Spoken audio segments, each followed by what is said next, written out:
Sometimes it's going to feel very uncomfortable and even lonely and scary. That's okay. Those are emotions. You can process through those because you are now in your adult body, and your adult body can handle and has the tools to process those. So we don't need to be fearful of those experiences like we were when we were a kid and we didn't have that available to us. And anytime we're in that fear of like, oh God, I can't go through that, we know I'm in my little girl self. So I need to reparent that little girl so she can go to bed and I can stand in my adulthood.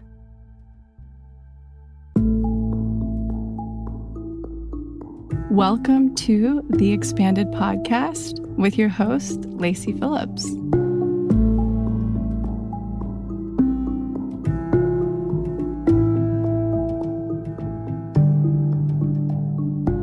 As a leading manifestation advisor with a process that's, well, radically different from the old New Age model, mine is rooted in psychology, neuroscience, and my energetic gifts.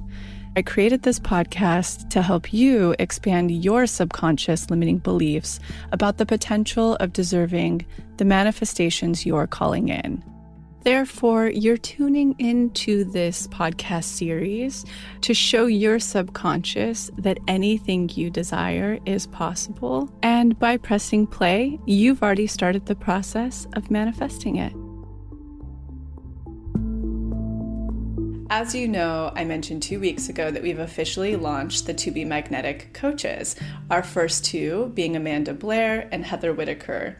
And just for a little background, if you're just tuning in now, I personally started my practice taking one-on-one clients until it became extensively sold out and my endocrine system really suffered from it, which is a real sad thing because I actually loved working with people until my body became just too burnt out. And so it's been really beautiful vicariously living through our current coaches because I listen to the playback on the sessions when the client would like me to, so that I can really tune in and make sure the energetics that are being called out are really on point and the work that's being given. And the coaches and the team and I are all collaborating on the content that's coming out to you and all of the new material that's coming out in the workshop. So it's become an incredible collaboration that's helping take members' practices way deeper.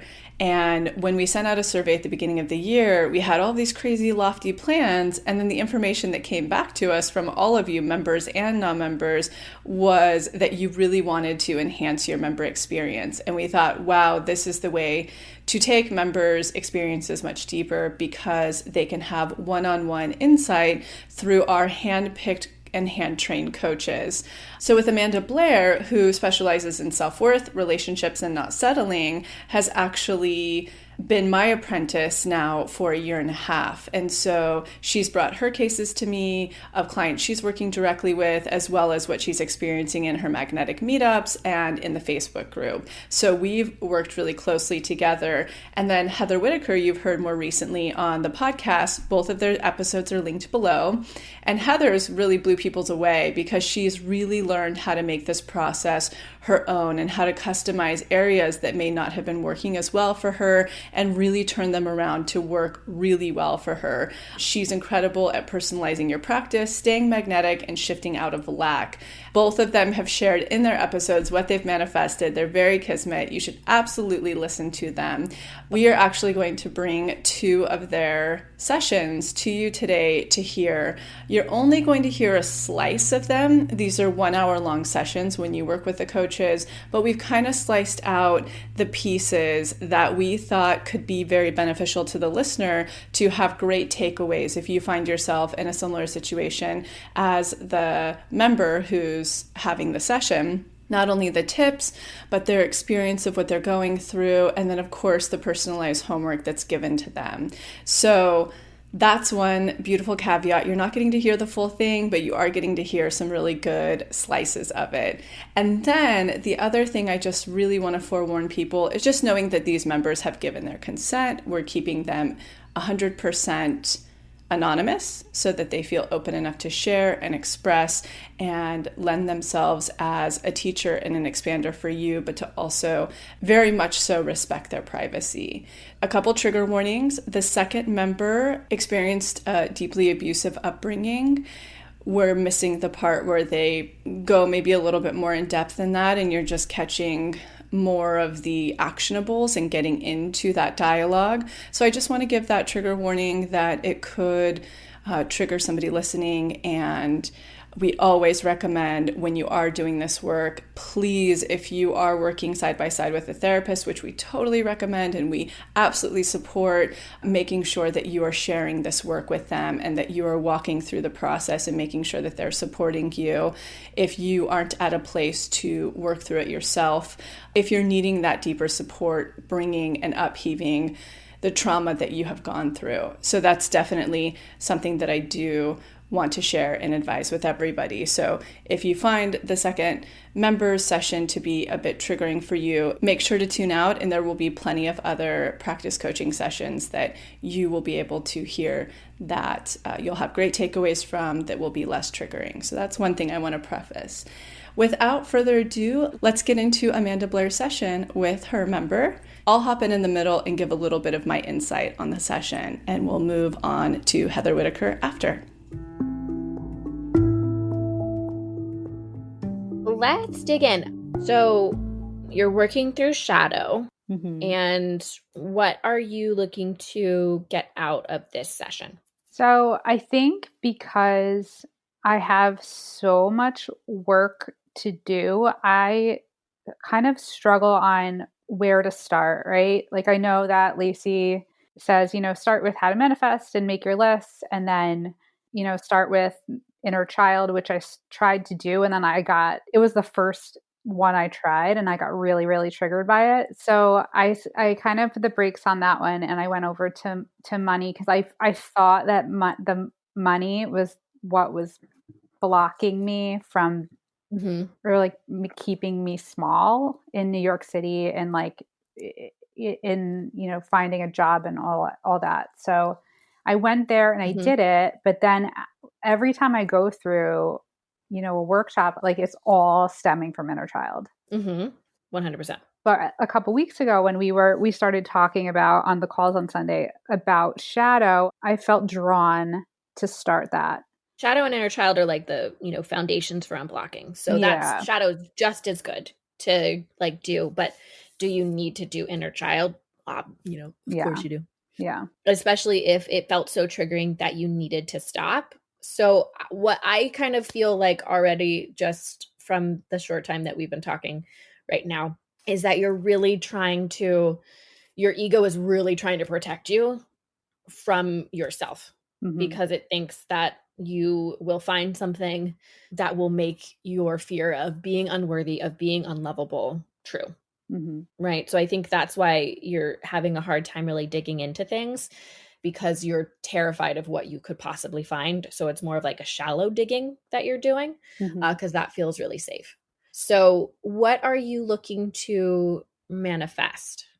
I am manifesting a partner, a very healthy, stable partner, and I am manifesting a new career. And what have you been doing in your career thus far? I've kind of been a little wayward my whole life, very misguided from a young age. But the past 7 years, I was in finance. Felt like an imposter the whole time. And then I lost my job in January. I only believe that I could get another job in finance. But that's not, I don't want to do it at all. So I'm trying to like reprogram my brain to think differently about what is a acceptable job. What has come up in the shadow work is that because I don't have like a clear career path, because I'm 36 and without a job right now, like I don't deserve the partner, because what kind of like, wonderful man would be interested in someone who has no direction? So of course it's like all intertwined, right? But that's why I think I struggle sometimes on like where to go in the work, because it's like there's just it's so like tangled in my mind. Yeah. Okay, so let's talk about dating. You want to manifest a partner. So walk me through your last couple dating experiences. So I thought that I met the one last September, and we dated for a few months. And then I actually went out on a sabbatical. I left the country and I was supposed to be gone for 3 months. I was like falling in love. I thought he was falling in love. And then I left on my trip, and the communication, like, he just completely went cold. Mm-hmm. I was completely destroyed. Like, I came home early from my trip. I was like, you had to peel me off the floor in Bali. I was by myself, like a complete mess. And I just like could not function, could not find happiness or peace in anything. And I came back. Tell me a little bit more, like give me some more details. So like when you met, how did you meet? Who said what? Like give me like those like more micro details. So we met on Hinge, and then it was physical from like the second date, which is very on brand for me. And then after that, from there on, it was like a very sexual relationship. And then it continued we'd see each other a couple times a week. Did you talk about what you wanted? Like what you were looking for, what he was looking for? Yeah, and it was the same, right? Like people, I think in their 30s are like, yeah, I want to meet the right person, and I want to settle down, and I want to have a family. Like you kind of talk in like generalities. So I'm like, okay, we're aligned there. But yeah, like looking back at it, like I was completely open, and he was like a total fuckboy. So it's very sexual relationship, very passionate, can't keep your hands off each other when you see each other. You're seeing each other twice a week. Mm-hmm. How is like the emotional communication? Do you feel like you can be yourself? Could you guys talk about anything? Did you feel weird about talking to him about stuff? What was that like? There were a few times where I let myself be super vulnerable, and I got emotional, trying to talk to him about the realities of like what I was feeling, and that I was leaving for 3 months. And he always like brought me back to the moment. He's like, why, like, can we just enjoy what this is now? Be in the present. And like, I was never really getting what I needed, like the reassurance that I needed from him. But I would like be laying in my bed and be like, well, like, why are you pushing this? Like you just like talk yourself out of it. So then when you left, you said the communication went cold. So what did that look like? I was very upset when I had to say goodbye to him, and he did not want to talk about a communication plan. Like he made me feel crazy. He's like, why does it need to be so controlled? He's like, I think that if we put, limits around it, I'm going to get anxious, and then I'm going to like not want to do it. And I was like, okay, like let's just go with the flow. And like, I'm not the type of person that likes to go with any flow. What the reality of it did not meet my expectations at all. I was alone for a month, and my brain just like completely imploded. How often were you guys communicating when you left? What was that communication like? Like I would try to start a conversation with him, and like he'd read it, and then he wouldn't respond for like a couple hours. So it's like my version of reality and his version of reality were obviously not the same. So after like that, it was very like superficial conversation. So that lasted for a couple weeks, and then it would just trickle to a stop. And how did it end? So when I flew home without telling him I was going to fly home, and after like a couple days, I texted him and I said, I want you to know that I'm home. I remember like not wanting him to feel like it was because of him that I was home. And then like 5 volleys on a text message, and he was like, I just can't do this right now. Work is really stressful, blah, blah, blah, blah, blah. And then I think I said like, understood, like, good luck to you. Then I never speak to them again. This has happened many, many times before. Okay. So is this kind of the pattern? Yeah, it's the pattern. What I'm hearing is that you are witnessing red flags, but not heeding them. Even that thought of like, I thought I found the one, that when you're in something, you're not standing in your worth to hold your boundaries and know that you are worth those boundaries, and definitely not willing to walk away when those boundaries aren't being respected. Right. Because when he was saying things like, why don't we just play it in the moment and we don't need to talk about it, that's like a huge red flag. Yeah. Right. You're looking for something long-term and committed. So if you are going to be leaving, of course, you want to like kind of talk about what that's going to look like for the relationship. So that's like a red flag of like, this person isn't looking for something as serious as I am right now and or with me, which is fine. Yeah. When someone shows us that, it just is a way, an opportunity for us to be like, cool, thank you. Now I get to move forward.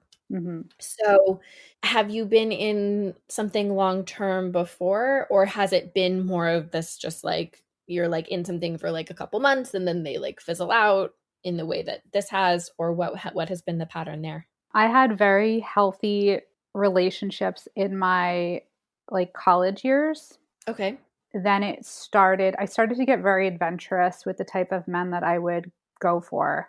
From then till this past situation that happened last year, it's been like me putting my toe in the water and then me either completely sabotaging the relationship, or me like having the pattern where I let it go too far and then I'm hurt.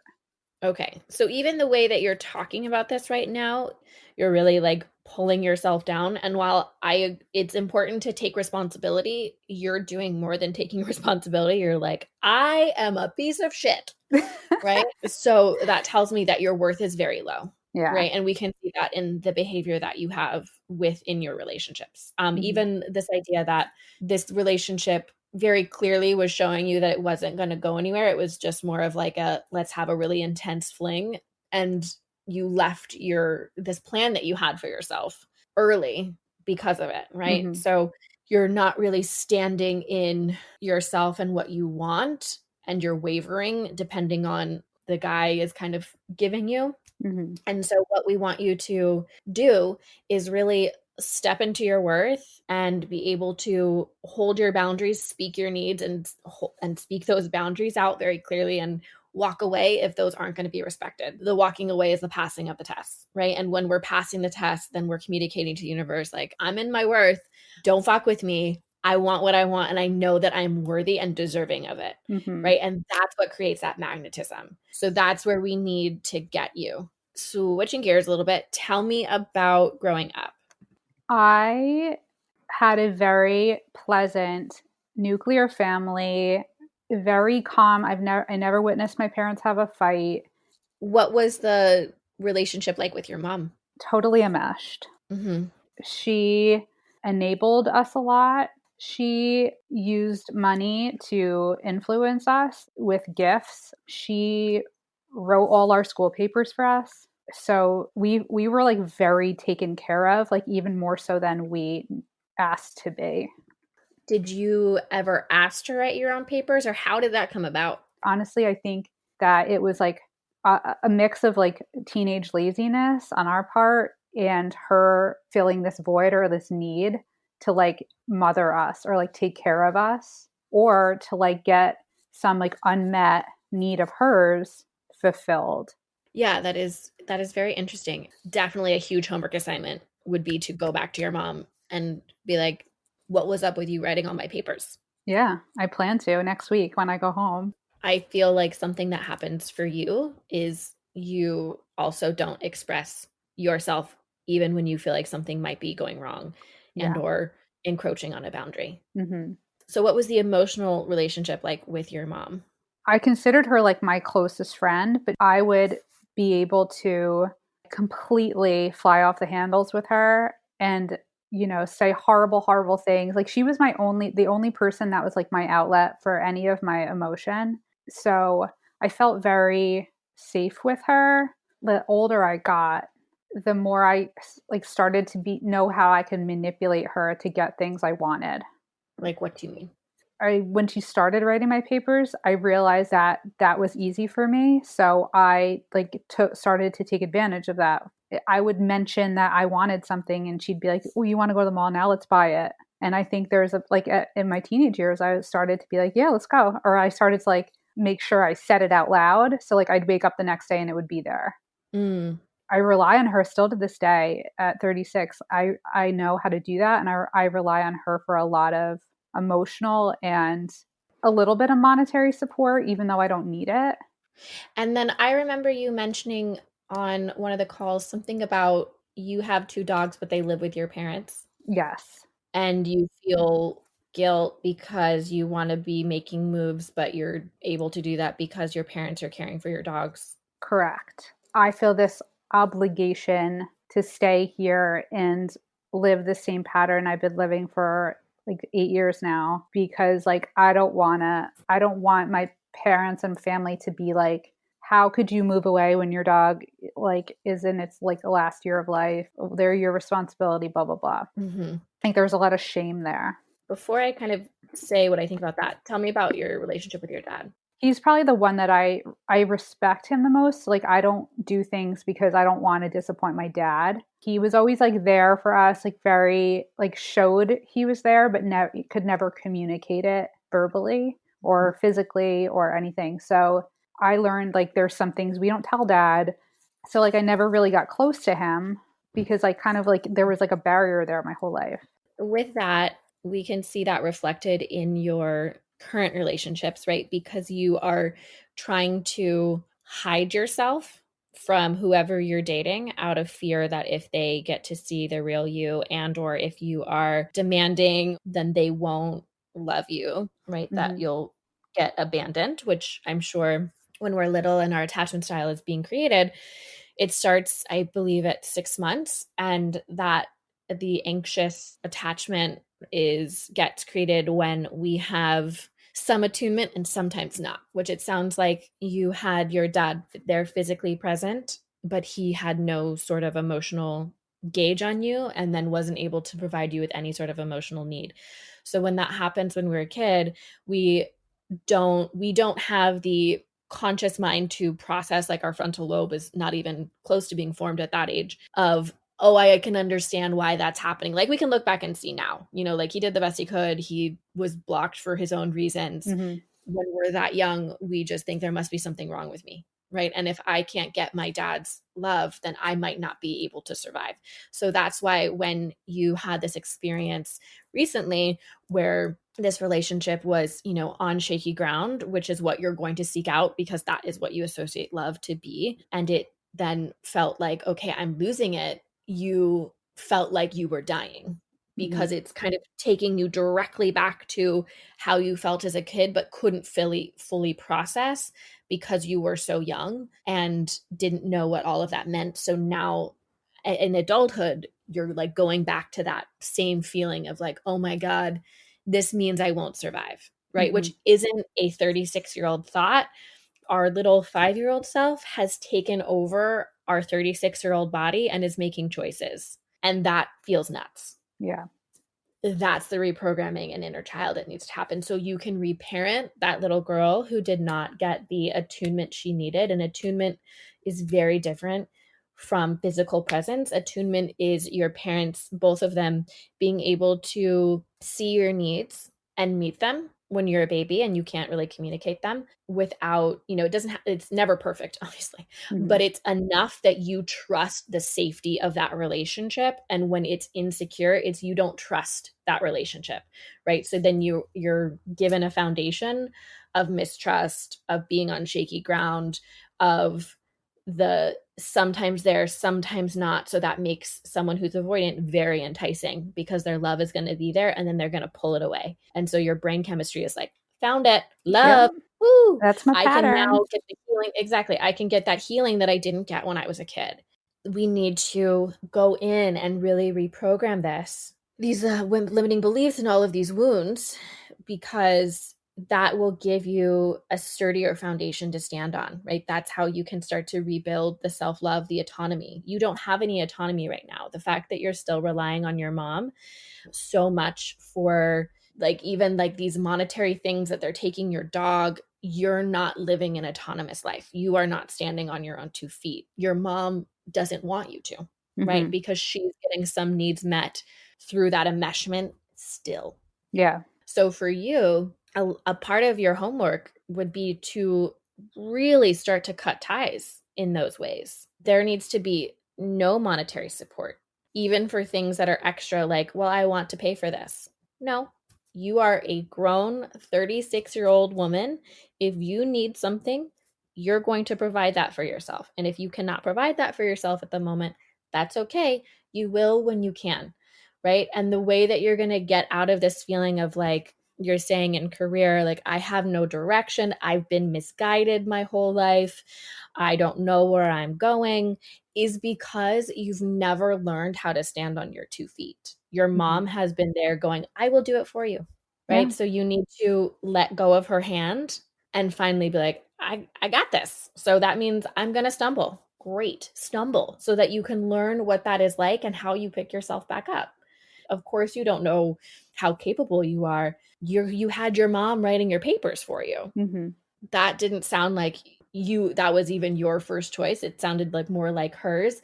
But even after you became aware of what was going on, you really leaned into that easy way out because she was giving it to you. So now we need to help you get out of the easy way and get into your way. Mm-hmm. It means sometimes it's going to feel very uncomfortable and even lonely and scary. That's okay. Those are emotions. You can process through those because you are now in your adult body, and your adult body can handle and has the tools to process those. So we don't need to be fearful of those experiences like we were when we were a kid and we didn't have that available to us. And anytime we're in that fear of like, oh God, I can't go through that, we know I'm in my little girl self. So I need to reparent that little girl so she can go to bed and I can stand in my adulthood. Okay, so for homework, I want you to complete shadow, and I really want you to focus on really digging into and finding those words. And then you obviously want to move into inner child next. And for that, I want you to definitely find magnetic parents that are not your parents. Mm-hmm. I would think of like, who are you wanting to embody as yourself? Have your magnetic mom be that. And then for your magnetic dad, things in men you really admire, that they are able to be emotional and they are able to express that emotion. They communicate honestly, they communicate directly, they are also affectionate, and they're still like strong and able to do things around the house. I don't know, whatever you value. Yeah. So that you're creating whatever it is you need, and that your parents, they see you and they show you through what they see that who you are is very capable, who you are can do, whatever you please. They're like providing that sense of self-worth to you. They're providing that sense of trust to you. There wasn't good communication in your home. It was all manipulation, it sounds like, and passivity coming from one person to another. So it sounds like your mom was really manipulative around you kids, but then also wasn't really standing up for herself and the relationship and your guys' relationship with your dad. Mm-hmm. Same goes for your dad. It sounds like your dad was probably strong in some way, but then when it came to like emotions and dealing with the family, he was just like, yeah, whatever your mom wants, cool, okay, I'm just gonna like check out. Yeah. Right. So you don't have any sense of what is real communication, what is showing up as my authentic self, what is having an argument and working through that and then moving beyond it, right? We often hear like, oh, I didn't see my parents fight. Like, that's a good thing. It's actually not. You want to be able to see as a child that you can argue with someone you love, and that's okay. And then you can do it in a way that feels very healthy, very communicative and direct. You're able to express yourself, but you don't need to put each other down. You don't need to yell. And you can then move past that and the relationship is stronger. Mm-hmm. And when you move through, just like in shadow, if there's days that are sticky, after you move through the workshop, go back and repeat those. Mm-hmm. Like certain And DIs or exercises? Whatever days just felt hard, Yeah. go back and repeat that whole day. So do that for shadow and for inner child. And then also homework for you. You're going to go home next week, you said. So you're going to have that conversation with your mom Mm-hmm. and ask her why that happened, what the motivation was for her, and just have like a really honest conversation. Give your perspective of like how that felt, how that feels for you now. And, it's not blaming. You can tell her that I'm not blaming you, mom. I just want to have more understanding. And then also you need to decide and have a conversation about your dog. So I would say at this point, your dog, that's no longer your dog. That is now your parents' dog. You have given your parents that dog. Mm-hmm. And that needs to be a conversation you have. I'm not planning on taking my dog back, but that needs to be a conversation that's had so that loose end is tied up for you. They can't bail you out any longer. So if you were to get another pet and you wanted to move, you would have to deal with that on your own. You just can't give it to your parents. Yeah. You need to learn how to really take ownership of your life and start standing on your feet fully, right? Because also, I would imagine in relationships, what you're waiting for is someone to just take your parents' place. Yeah, someone to save me. That isn't going to be a relationship that actually is something that's healthy and stable and balanced. And to be frank, no one can handle that kind of pressure. Yeah. And last piece of homework, I would also create a new list of what you would like your next career move to look like. So if you're like, I don't really know, let it be the clues. I want to work in an environment that's, very pretty. There's lots of windows around, and all my coworkers are like my age, and they have also been in finance but then transitioned out and are like now in this new thing, like things like that. So whatever the clues are, write those down, because that will help give you more direction for where you're going. Because right now, without the clarity, it's going to be very hard to step into your magnetism in career. Does that make sense? It does. And I had a question. If a job with everything else on my list comes through, but it's not realistically able to pay me that much, like, am I going to say no to it? That can be a bridge job to get you, as we start lifting your worth, to the thing where you have all the things and they're paying you. Got it. And also, you're doing so much energetic work right now, and you're doing the work to really start stepping into your worth, to start expanding. And then also find expanders right now of people that have lost their job and were still able to be in a partnership, and that were able to find a job that they love after being unemployed. Look for those expanders. It needs to feel like, yes, if they can do it, I can do it. And it, like, that space is open inside of you. Got it. Okay, so how are you feeling? I'm feeling like this was a better use of my time than any therapy session that I've been to in a very long time. Oh, well, I'm so happy to hear that. We have to look. Yeah. So the more that we look at it and process the emotion that comes up through it, the more we realize, oh, nothing's that scary. I can do this, right? And then we can create the life that we want. And there's just no reason that we shouldn't have those things. So I really want to thank this member for being so open and vulnerable in your session and allowing us to learn from exactly what you're going through. The first thing I really want to highlight is, for anybody listening, if you did experience a similar enmeshment with a parent, especially one who would want to take your falls for you and was really afraid of you being hurt, usually in their childhood they had experienced a deep amount of shame and it was really painful, so they don't want their children to experience that pain because they haven't healed that wound inside of them.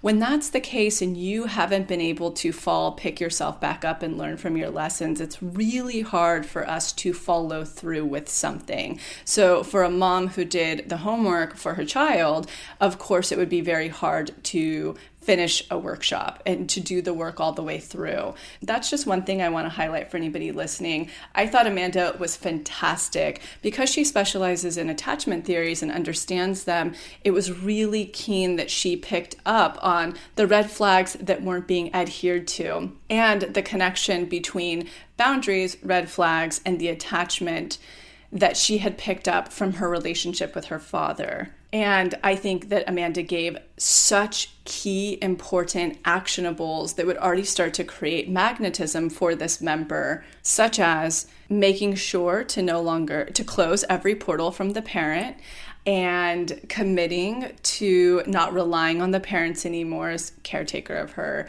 pet or receiving any financial gains from them. I mean, that's humongous. And even when that's going on, you have to think about it. When you still have an enmeshed parent filling so much energetic space in your life, and then you're constantly feeling the dog paddle towards another parent, you have no room for both a relationship and a dream career to come in because they're so completely connected. And I think Amanda did a great job at giving her actionables of how to start to remove some of that to give some space for exactly what she is now wanting to come through. And then, of course, gave her perfect actionables of what's needing deep reprogram on the subconscious realm to even be able to carry out something like passing a test, i.e. red flags, setting a boundary. look out for that. We have a very cool workshop coming out on that very soon, an entire workshop about boundaries and how to set them and how to create magnetism. There is no way for us to truly follow through with those unless we've done the subconscious energetic work around it, which she gave great homework on. So I love this session, the tiny little window we got into this session. I hope anybody out there who's experiencing similar blocks of what they're calling through gained a lot from that.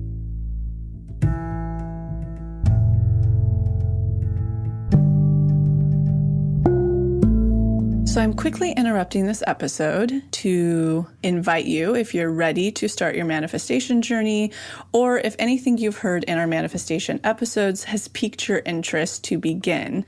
We have a la carte workshops in everything from the basics bundle, which is what we recommend to everyone who starts. It's the formula that actually teaches you how to manifest, unblocked inner child, and unblocked shadow. We also have a la carte workshops on love and money. But the real gem is the Pathway membership because it encompasses every single workshop we have. It's a year-long membership with full access to the few a la carte offerings we have and exclusive workshops not available anywhere else, such as the daily practice, which is what everybody in the Pathway uses, hopefully at least 3 times a week to daily, in order to truly create the new neural pathways that one needs in order to manifest, and houses the library of our deep imaginings, which is our unique hypnosis process that allows you to get into your subconscious and overwrite those old neural pathways, creating the new ones.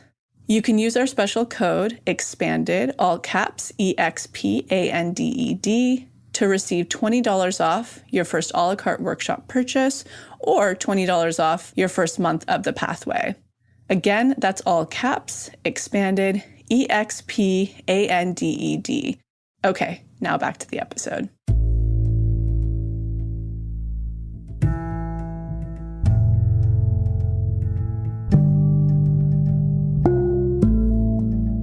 Let's go ahead and move into Heather's session. And again, I just want to give a trigger forewarning to this one. If you experienced any type of verbal abuse growing up and any type of deep abandonment from a parent growing up. Let's get into that now. So I have your intake form in front of me. And, I know that during this session, you kind of want to focus on what are tips that we can kind of like personalize for you through the Pathway, which I love. That makes me so excited, especially since I've done that for myself.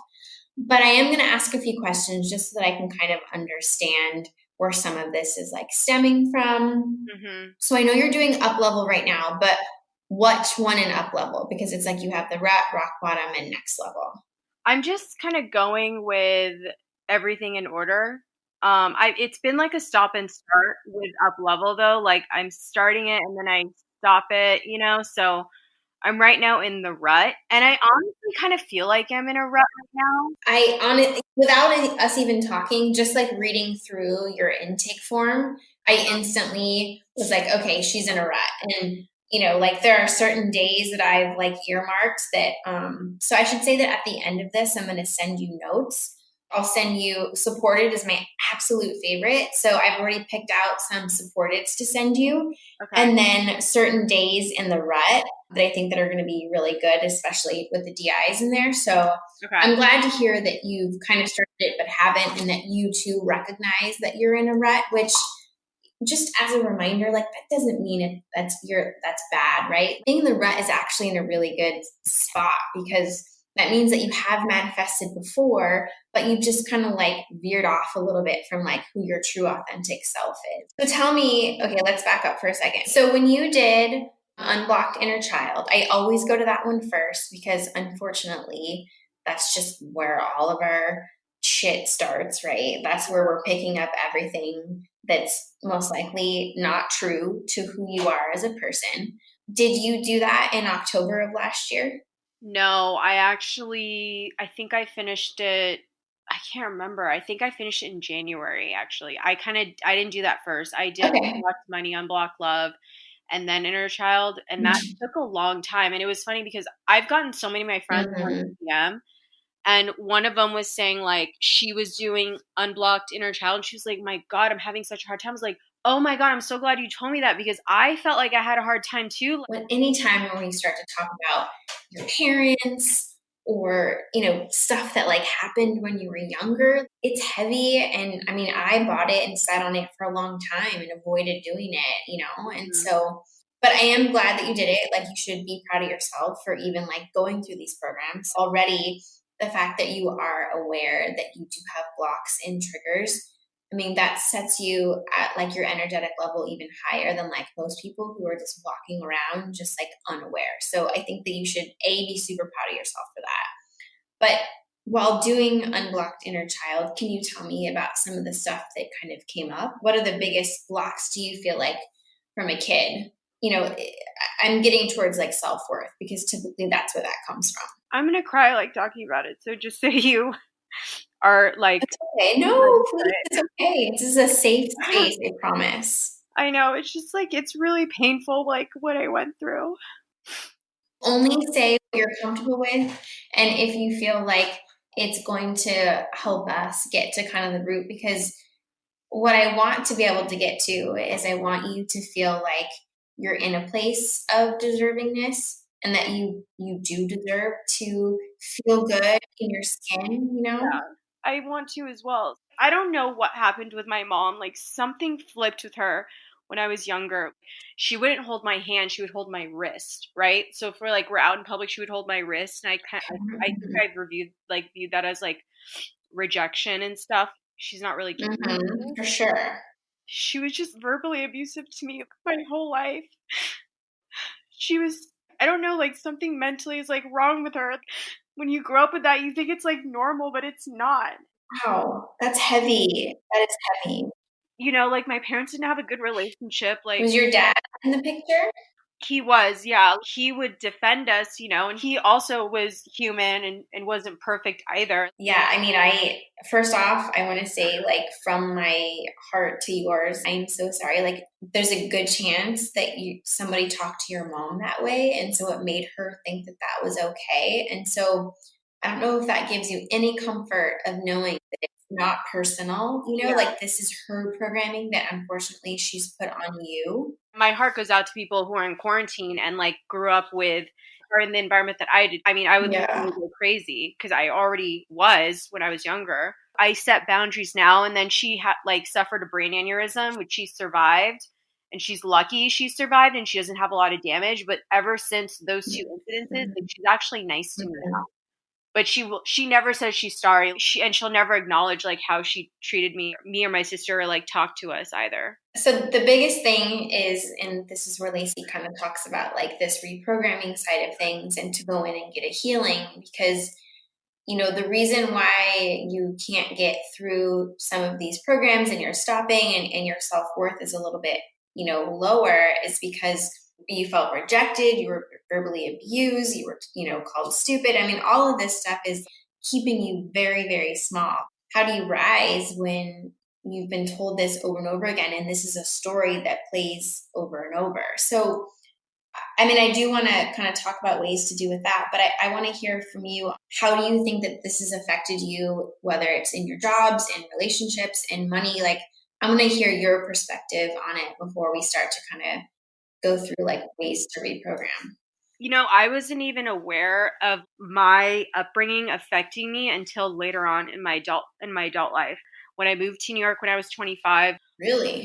Yeah, I didn't even realize like it affected me that much. And it's affected me in so many ways. Like, I'm already a good manifester.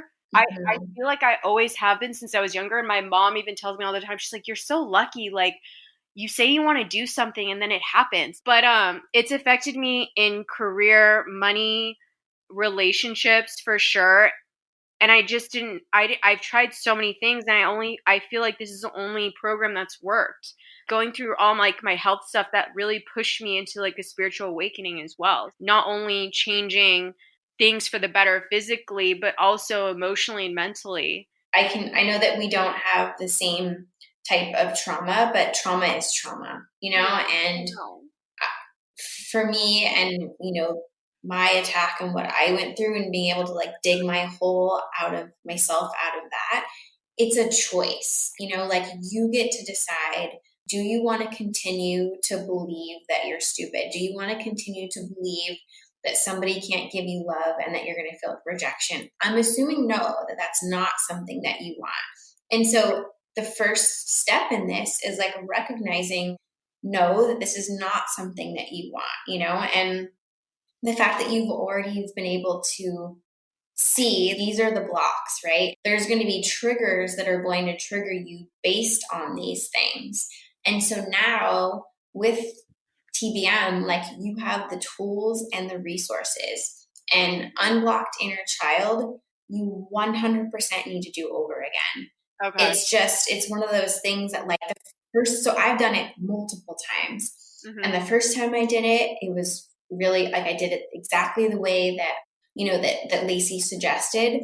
The second time I did it, I went in and actually reparented my mother because my mom had a super fucked up childhood, major. So it was almost like I needed to like have my mom be reparented herself so that when I thought about it, like she could do it for me. Like it was one of those things where stepping back, like I had so much anger towards my mom, which it's okay for you to, I know you said that you don't hate her, but you can be angry at her. You have every right, I mean, your mom wasn't probably taught to trust herself. She probably wasn't loved. And so like you being able to see like your mom receiving that is actually going to be very healing then for you, and the third time I went in and did it, because I've been trying to figure out if I'm going to have kids, I went in as I was the parent parenting my unborn child. So I'm telling you this because these workshops, because you're doing it in a hypnotic state and you're doing it subconsciously, like you get to go in and really play around with what that scene looks like.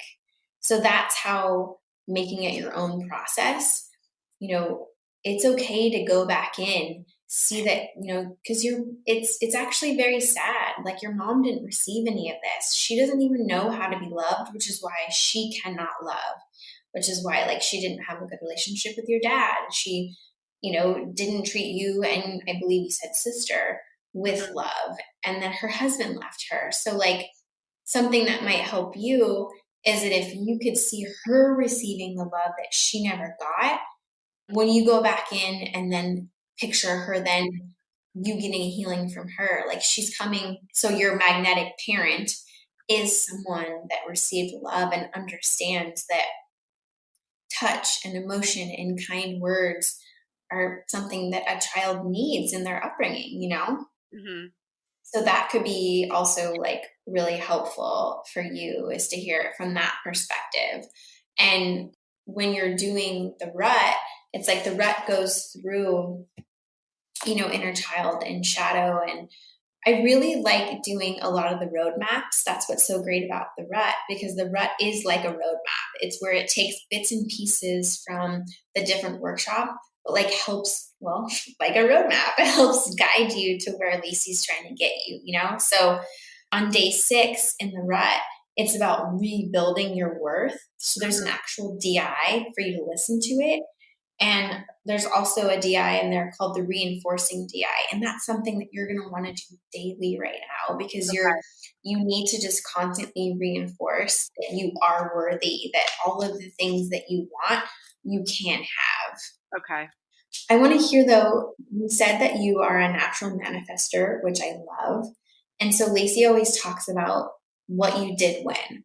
Mm-hmm. So have you been able to pinpoint, and if not, this is a really great exercise, is that when you've noticed that you've manifested, meaning like New York, what was your mindset? Were you surrendering? Did you let go of control? Were you saying no? Were you setting boundaries? What were you doing prior to even knowing that you were actually doing it? I broke up with my boyfriend beforehand.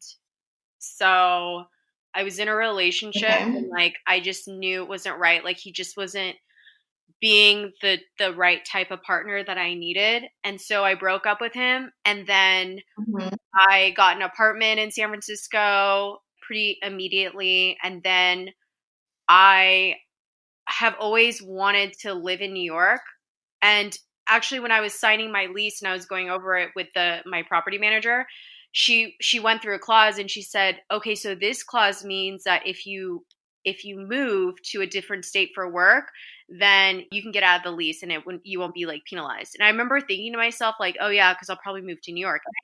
I heard some commotion like in the office. Some people were interviewing for New York or something, or like they wanted to, and I didn't know when that was happening. I just had this like strong sense to go to my manager and tell him like, if people are interviewing for the New York role, for any roles in New York, please include me. And he goes, okay, cool, yeah, I'll take that into consideration. It was just like a super random thing, and then that day I get a calendar invite for an interview for a New York role. I didn't know they were interviewing today. I had no idea. So Wow. yeah, it was crazy. Now after like getting a better understanding of how to manifest, I think that I like walking away from that relationship was telling the universe like, you're worth more and you can find better. I don't know. 100%. Yeah, and then everything just like fell into place. I mean, so that's something that I want you to like reflect back on is that, you know, you have been able to step into your worth, so you know what it feels like, right? And I think that you probably heard me on the podcast talk about that. I look at photos of myself when I felt magnetic, when I truly felt in my self-worth. Okay. Because it's not something, it's like you're being your own expander. You know, you can always reference back to. So Lacey always talks about the energetics, right? So the energetics is the feeling. So you could actually either, whether it's like you looking back on a photo of like when you like moved to New York, or maybe after you broke up with your boyfriend, maybe it was a night out with your girlfriends or whatever, but it's like you're harnessing your own magnetism that you've been able to have before. Okay. To me, it's super powerful, and I have to check in, even for me now during this COVID crisis, and I've had triggers and fears come into play. And so I've looked back into like, when did I feel magnetic? Because it's just really helpful knowing that you've had that before. And it's a good reminder to also, have you written down everything that you've been able to manifest? No, I haven't actually. I should. You should, because it's also really powerful knowing that, you know, essentially you manifested your job to New York because you broke up with your boyfriend. So you stood in your worth. Yeah. And then when you use your voice, and I think that that's women tend to have a problem with that. I know that I did, is that we're quiet, we don't say much, but as soon as you are using your voice and putting it out there and saying, this is what I want, like, look at you received it. And so it's just a really good reminder of like what you did when is, so if you write down everything that you've manifested and what was your mindset. When I did that, I looked back to prior to TBM, like, okay, I did manifest things. Where was I at? What was I doing? Okay, well, I was surrendering. I stopped controlling. You know, I was saying no. I was setting boundaries. And so every time you do that, you know, you're setting an energetic level, like, to the universe, like, I'm not fucking around here. Like, you know, like, I'm stepping up. I was just going to say, I actually manifested everything with my move to New York. I'm not joking. And this was, I think it was 8 years ago. I manifested everything. And I want to get back into those energetics. I feel like it changed when I was exposed to the black mold, because I think that brought my self-worth down even lower, because like I was so unhealthy. My immune system was suppressed. I felt dumb because when you're when you have like really bad brain fog because of like black mold exposure, I could be talking to someone and I couldn't register anything that they were saying to me. I think that lowered my self-worth even more, because I thought I was stupid. But also I've been told that, right? Like growing up. You were triggered to feel that way, and it instantly sets you back. But remember this, you can never fail a test. So tests and triggers are going to keep popping up, right? You're never going to fail them. They just keep getting bigger and bigger until you're knocked on your ass. And it's okay. And once you're down there, and you know, whether that's the rut or that's the rock bottom, it's an amazing place to be, because then you get to rebuild. And here's the thing, is that like the mold, you know, your eczema does not define you. Your chronic fatigue does not define you. Your brain fog that's a blip in time, and all of those things can be healed, if you want them to be. You taking the steps to be able to move forward. I know that you have taken them from like a health perspective, meaning whether that's like food or exercise, but you also have to then think about it from an energetic perspective. Like, how are you showing up for yourself mentally, emotionally? All of those like really play a part in, you deciding to like want to have a coaching call is already you saying, I am done. I do not want to keep going on with this. And, you said that you kind of like started and stopped. And so this is an opportunity to hold yourself accountable, that knowing that this work is going to help you, you just have to make the time for it. I know. And that's one thing I have been struggling with honestly, it took me a long time to start TBM. I fucking bought this shit last year in January, and I didn't do it until like October. That's bad. No, it's not bad. It's not bad. What it is you weren't ready. We get to decide. We are co-conspirators with the universe. I used to believe in that whole, like, every time I saw 11:11, I was like, the universe has my back. And then I was like, wait a minute. I don't even have my back. How can the universe have my back? It didn't make sense. And so now when I see 11:11, I'm like, we're in this together. We've got this, like that's the thing that you have to remember is that you have to show up for yourself. Like the inner child stuff, you almost have to go back to kind of deal with that versus before you do the ret, in my opinion. Okay. You need to be able to like reprogram some of them, the messaging when you felt like her not holding your hand, but your wrist, like there's rejection in that, probably nobody held her hand. So like there's things to go back in that might help you with that.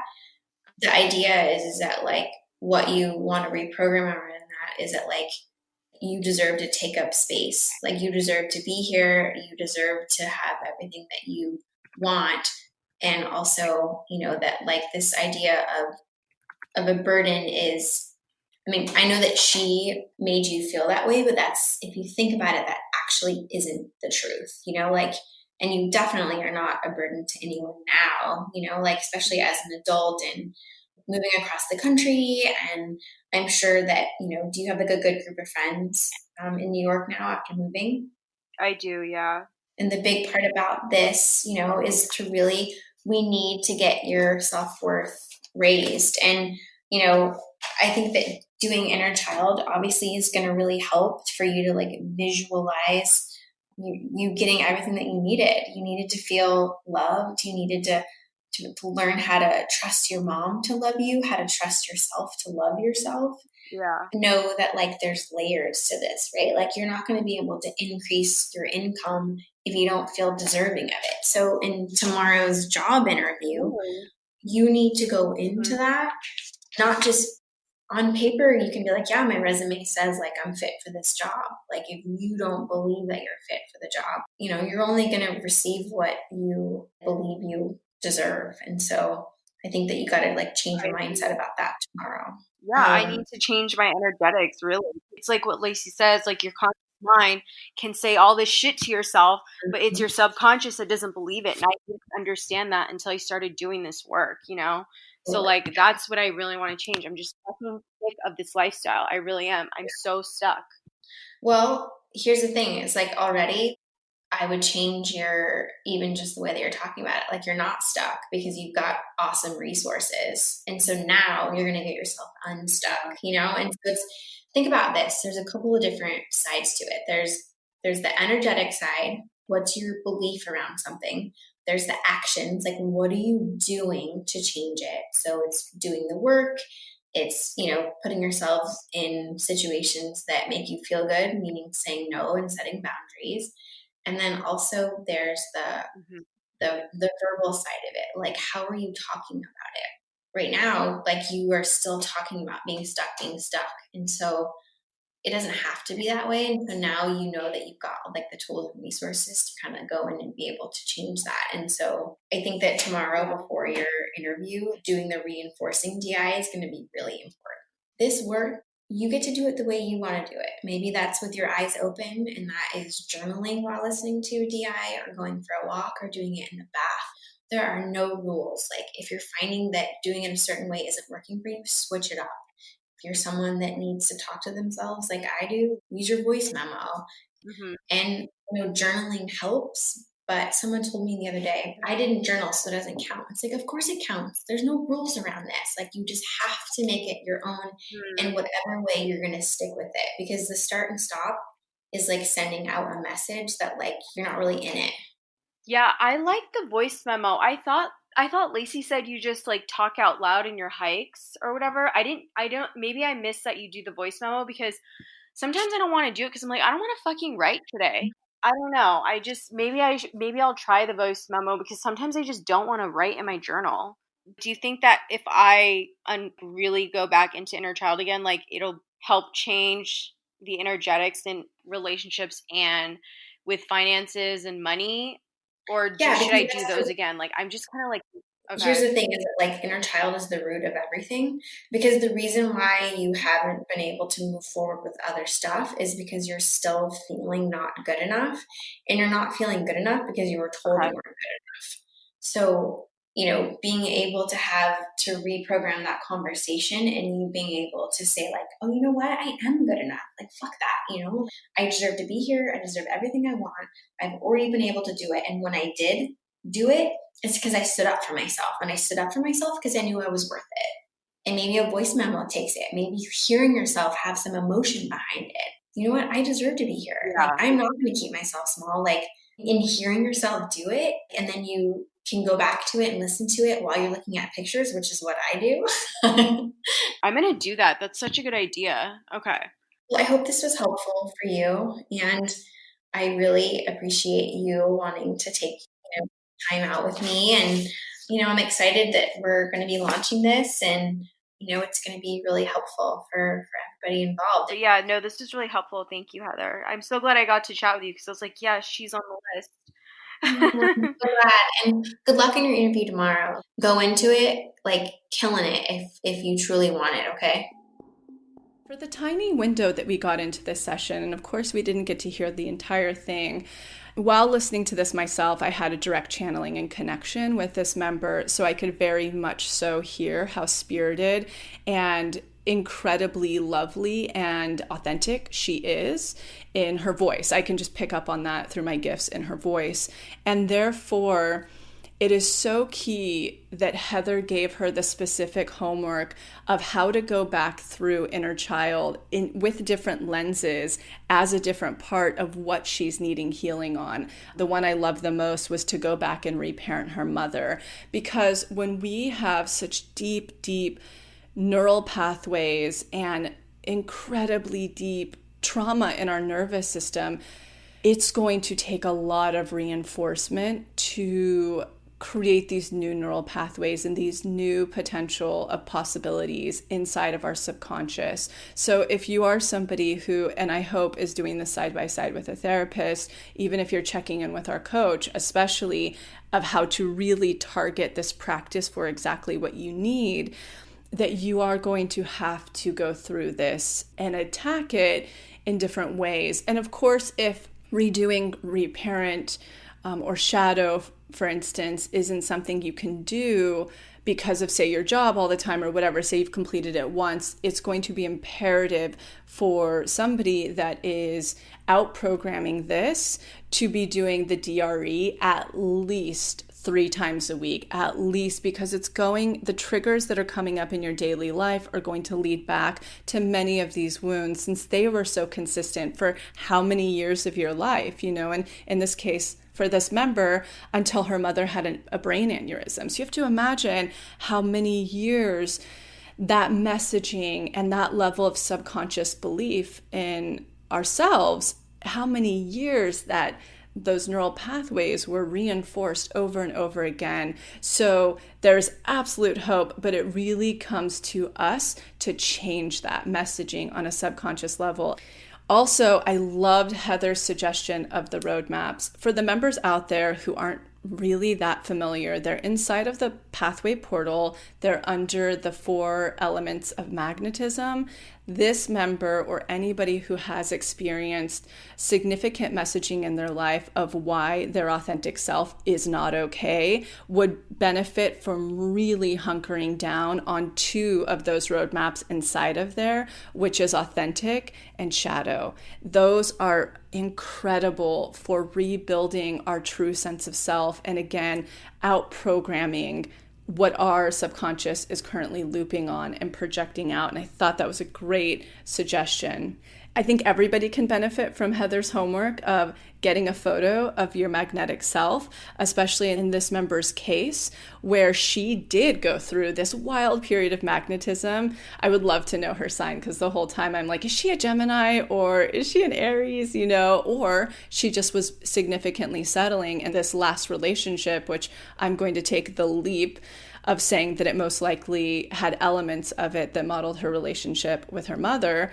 And when she really left that and really started to step into her worth, boom, everything started to lay out for her and unfold and magnetize. But unless, again, we do the energetic subconscious work, that flow doesn't stay consistent, right? Because there are always 3 parts in motion for manifestation. It's unblocking subconsciously, expanding, and passing tests, so being in our worth. So she took such a huge leap of faith in the passing test, the jumping off of a cliff, being in our worth space. But because she didn't have the tools or the wherewithal to also be doing the unblocking, and I don't know, but I would imagine the expanding to go to the next levels of where she wanted to go, it kind of stunted. So that's an ever-going process, having those 3 things in motion in ratio to whatever you're calling in. I think we all gained something here that all of us can take away, and had some aha moments of how we can make this work more of our own. So a very special thank you to both Amanda and Heather for taking the time to facilitate this, and these very, very brave members for allowing them to record anonymously and share their stories, because I even learned something in this as well. And I'm wishing everybody a beautiful weekend ahead. Thank you so much for tuning into the episode, and I hope you enjoyed it as much as I did, we did. And in case you're not totally ready to join the pathway yet, I wanted to share a few of our free offerings that I'll often suggest to people as a little bit of a blueprint to get them started on their manifestation journey. The first place I like to direct people completely for free is the motivation. You can see it linked below or on our homepage as our testimony library. And it's categorized by different subjects, whether you're calling in career, money, love, wellness, and much more. When you're reading about a member's experience of what they manifested, you're actually seeing to believe and showing your subconscious that that very thing is possible for you. The second place I like to direct people is to the free clarity exercise, which is also linked below. In it, you get to try our own unique hypnosis process, learn about the science, and some journaling prompts. And the best part about this, you'll get a tiny taste of what it's like to go into your hypnotic state, bring your subconscious forward, and create new neural pathways while receiving clarity. And the third thing, if you haven't listened to it on this podcast yet, please go back to the episode titled Manifestation 101, where you'll learn the basics of neural manifestation to truly understand this process. So go ahead and check out those free resources, the motivation, the free clarity exercise, and the episode Manifestation 101, all linked below. And in an effort to make sure to have representation in this process series, go ahead and submit any process testimonials you have, especially to our LGBTQ+ community, our BIPOC, as well as the Ys, which is anyone in the community who is 45 and over. All right, we'll be back next week.